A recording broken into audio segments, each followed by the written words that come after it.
Në një botë ku fjalët kanë fuqinë të ndryshojnë çdo situatë, astrologjia nxjerr në pa rreshënja zodiakale me aftësi të jashtëzakonshme komunikimi. Binjakët, të njohur për mendjen e shpejtë dhe një gjuhë po aq të shpejtë, ata sillin gjithmonë diçka interesante në bisedë dhe përshtaten lehtë me çdo situatë. Peshorja, mjeshtrat e diplomacisë, ata zgjidhin me kujdes fjalët e tyre dhe mbajnë një stil të qetë dhe elegant, duke krijuar harmoni dhe duke lehtësuar tensionet në komunikim.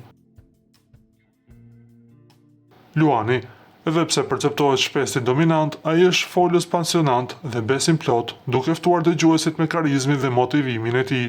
Kështu, secila nga këto shenja sjell një formë unike të komunikimit që frymëzon, bashkon dhe nxit dialogun.